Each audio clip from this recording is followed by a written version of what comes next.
Hola a todos, de nuevo, soy Carlos Castera y siguiendo con el estudio de la hibridación in situ, vamos a tratar en este vídeo presentación los conceptos clave de la técnica. Bueno, ahí vemos el índice, nos centraremos en conceptos clave de la técnica. Empecemos por la definición. ¿Qué es la hibridación de ácidos nucleicos? Es la unión de dos moléculas monocatenarias de ácidos nucleicos por la complementariedad de su secuencia de bases nitrogenadas. Hemos estado estudiando las bases nitrogenadas que le dan nombre a los nucleótidos y cómo adenina se une a timina y guanina lo hace con citosina a través de puentes de hidrógeno. Y esta unión origina una molécula híbrida bicatenaria. El concepto de hibridación se puede entender como una unión de dos moléculas, como hemos visto. El origen de la técnica data del año 1972 y desde entonces es una técnica muy utilizada, ya que es muy versátil y puede tener lugar entre dos secuencias complementarias de ADN, entre una cadena simple de ADN y su complementaria de ARN, y también entre dos secuencias de ARN. Además, se puede utilizar para detectar y aislar secuencias específicas, medir la homología o definir características de una secuencia. En este punto me gustaría plantear un par de cuestiones. ¿Conocéis algún proceso biológico que se base en la hibridación de nucleótidos?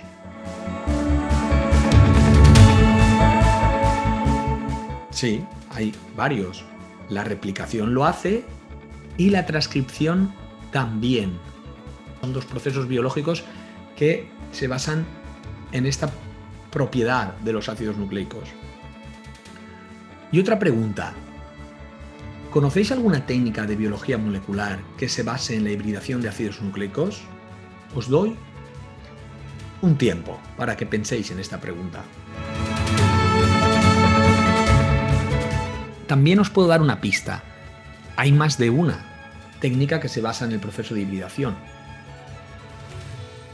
Vale, pues por ejemplo, el Southern Blot, Northern Blot, In situ hybridization o hibridación in situ, microarrays, la PCR con los primers, es el punto de inicio, esa hibridación de los cebadores, y la secuenciación, por supuesto. Todas ellas se basan en la hibridación de ácidos nucleicos. Sorprendente, ¿verdad? Esto nos da una idea de la importancia de la hibridación en el ámbito de la biología molecular. Bueno, la hibridación es el proceso de construcción de ácidos nucleicos bicatenarios en el que dos cadenas complementarias de nucleótidos se unen. Como hemos mencionado anteriormente, las técnicas de hibridación nos permiten detectar secuencias concretas de ácidos nucleicos, ADN y o ARN, mediante el empleo de sondas marcadas. Para entender este proceso, conviene explicar los conceptos de secuencia diana, target, y sonda, probe. La secuencia diana es la secuencia concreta que se pretende detectar en la muestra problema. Es a donde nos dirigimos, nuestro blanco. Y la sonda es la cadena de nucleótidos cuya secuencia de bases nitrogenadas es complementaria a la secuencia diana o nuestra secuencia de interés. La sonda normalmente va marcada. Tras un proceso de hibridación adecuado se formará una estructura bicatenaria híbrida constituida por la sonda y la secuencia diana, que podrá ser detectada gracias al marcaje que lleve incorporado la sonda. El proceso de hibridación sonda-secuencia diana se basa principalmente en dos fenómenos muy importantes: desnaturalización y renaturalización de las moléculas bicatenarias. Estos dos conceptos son clave en el ámbito de la hibridación. Vamos con la desnaturalización. Implica la existencia de una estructura bicatenaria de ácidos nucleicos, hecho que encontramos en la doble hélice de ADN, mientras que en los distintos tipos de ARN lo que podemos encontrar es la doble hélice intracatenaria. En el proceso intervienen factores como el pH y la temperatura. Desnaturalización se define como la propiedad de los ácidos nucleicos de separar dos cadenas complementarias. Se consigue aumentando la temperatura o el pH, es decir, llevando el pH hacia alcalino. Y la finalidad de este proceso en la técnica de hibridación es facilitar el reconocimiento de la diana y la unión de la sonda. Podemos observar el comportamiento de la renaturalización en la curva de difusión del ADN. Si medimos la absorbancia a 260 nanómetros en una solución donde haya ADN de doble cadena, en función de la temperatura, se obtiene una curva de tipo sigmoide. Ahí vemos en el eje de ordenadas, en las Y, la absorbancia, y en el eje de abscisas o las X, eje horizontal, la temperatura, y cómo se dibuja ese gráfico sigmoide. En esta curva de fusión podemos distinguir tres zonas. La primera zona, zona A, es el tramo recto, sin pendiente, debido a que la absorbancia a 260 nanómetros tiene un valor constante, aunque aumente la temperatura. Este valor corresponde al valor basal de absorbancia de la molécula bicatenaria y depende únicamente de la concentración de la molécula de ADN en suspensión. La temperatura en esta zona no alcanza un valor suficiente para romper puentes de hidrógeno. Por tanto, el porcentaje de desnaturalización es 0%. Es decir, todo el ADN está en forma de doble hélice. Es una molécula bicatenaria. La segunda zona, zona B. En este tramo se observa un aumento de la absorbancia a medida que aumenta la temperatura. Primero de manera lenta, curva cóncava, después más rápidamente, recta con pendiente elevada. Finalmente, de manera lenta, nuevamente, curva convexa hasta alcanzar un nivel de absorbancia máximo. En este rango de temperaturas es donde se produce la desnaturalización progresiva de la molécula de ADN. Cuando se alcanza el valor máximo de absorbancia, la desnaturalización es del 100%. El aumento de absorbancia a medida que la molécula se desnaturaliza se conoce como efecto hipercrómico. Y por último, la tercera zona, lo que observamos en la gráfica es una recta de pendiente prácticamente nula, debido a que la absorbancia se mantiene en el valor máximo, aunque la temperatura siga aumentando. En esta fase el ADN se mantiene desnaturalizado al 100%. En el proceso de desnaturalización es importante conocer el concepto T sub m, Temperature Melting o temperatura de fusión, que es la temperatura donde el valor de absorbancia es la mitad entre el valor basal y el valor máximo. O dicho de otro modo, temperatura a la cual la desnaturalización de la molécula bicatenaria es del 50%.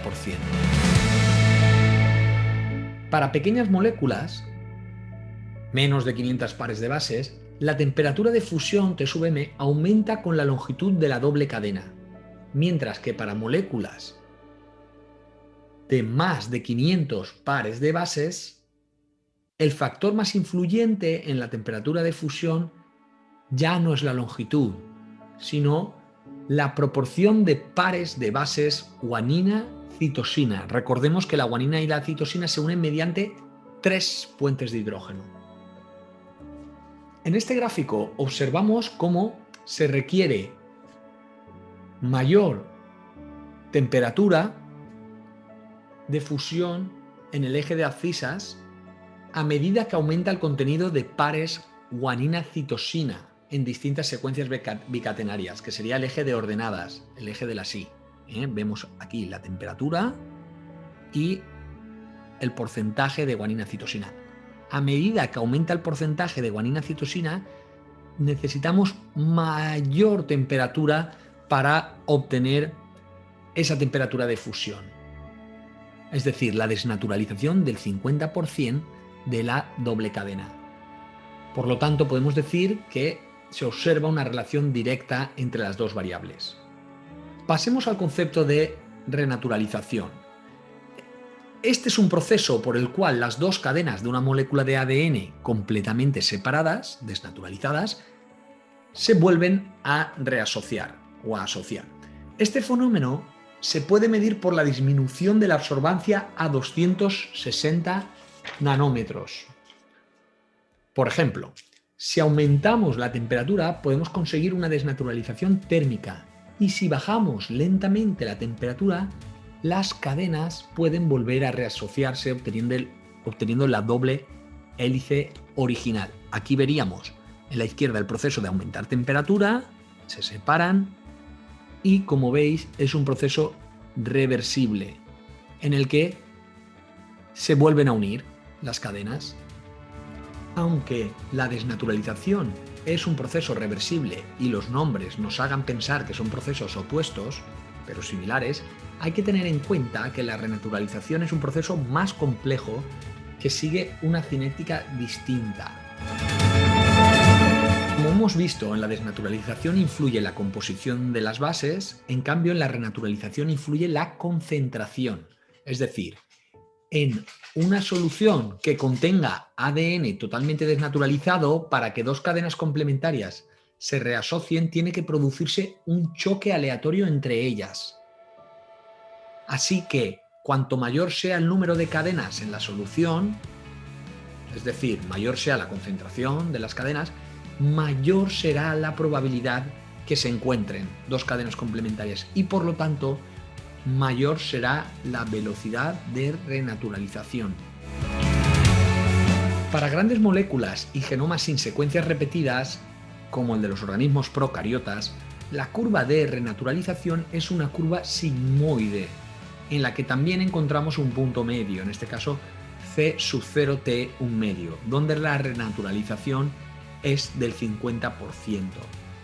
Este valor se relaciona con la complejidad de las secuencias que se renaturalizan.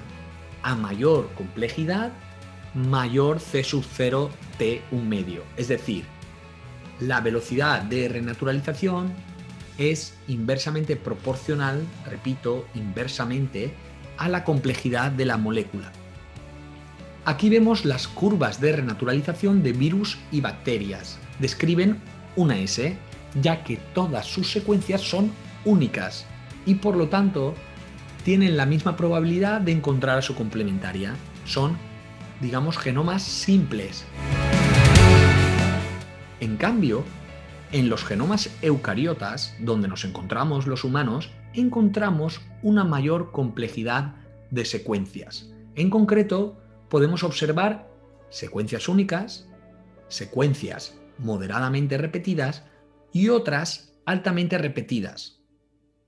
Esto implica que en el experimento de renaturalización en eucariotas encontramos distintas concentraciones de secuencias y, por lo tanto, como hemos dicho anteriormente, distintas velocidades de renaturalización, obteniendo en el gráfico de renaturalización una curva escalonada en 3 fases, donde primero renaturalizarán las secuencias altamente repetidas, porque hay mayor probabilidad de que se encuentren, en una segunda fase las moderadamente repetidas y finalmente las secuencias únicas.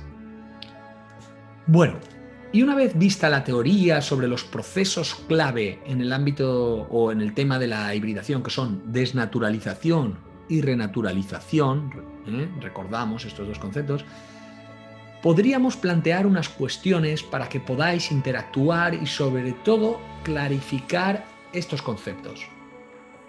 Aquí vemos una doble cadena de nucleótidos apareada mediante puentes de hidrógeno. Si quisiéramos desnaturalizar, ¿qué podríamos hacer? Os dejo 5 segundos. ¿Qué podríamos hacer para desnaturalizar esta doble cadena de ácidos nucleicos, ¿no? De nucleótidos complementarios? Bueno, ahí tenéis la pregunta. Y una segunda cuestión. ¿Qué podríamos aplicar a la secuencia de doble cadena de nucleótidos? Bueno, pues la respuesta es que podríamos aplicar un aumento de la temperatura o del pH. ¿Y qué observaríamos de forma gradual? Pues que la doble cadena empieza a separarse porque se rompen los puentes de hidrógeno. Y si seguimos aumentando la temperatura o el pH, lo que obtenemos es la desnaturalización completa de la doble cadena. En este momento la diana está reconocible para la sonda, que será complementaria a la diana. Ahí tenemos una sonda y como vemos la secuencia de la sonda debe de ser complementaria a la secuencia diana, que además esa sonda irá marcada de algún modo para que la podamos visualizar. Bueno, por lo que respecta a los factores que influyen en la hibridación, son aquellos que pueden modificar la temperatura de fusión, como por ejemplo la fuerza iónica de la solución. A mayor concentración de cationes monovalentes aumenta la temperatura de fusión. La presencia de agentes desnaturalizantes, temperatura, pH, agentes caotrópicos, como el formaldehído, el sulfóxido, proteínas, las helicasas o las single strand DNA binding proteins. Y otro factor sería el porcentaje de bases no complementarias o lo que se conoce también como mismatch. A mayor mismatch, porcentaje de bases desapareadas, menor temperatura de fusión. Podríamos detenernos y profundizar en cada uno de estos factores, pero esto nos ocuparía mucho más tiempo. Así que vamos a tener también que tener en cuenta otros factores como el medio de hibridación, el volumen de la reacción, la presencia de agentes excluyentes, agentes bloqueantes, la severidad del lavado, lo que se conoce como astringencia, y la homología y longitud de la sonda diana. Hablemos ahora de las características de las sondas. Las sondas pueden ser bicatenarias o monocatenarias y su tamaño puede oscilar entre el de pequeños oligonucleótidos y el de grandes moléculas de miles de nucleótidos. La elección de unas u otras dependerá de la especificidad y sensibilidad que se pretenda conseguir y tendrá relación con el tipo de muestra que se vaya a estudiar, la técnica que se vaya a aplicar y el marcaje empleado. Dado que las sondas son un elemento clave en la realización de técnicas de hibridación, conviene profundizar en su conocimiento. Veamos algunos conceptos importantes. La especificidad. Capacidad que tiene una sonda para discriminar la secuencia diana con la que hibrida.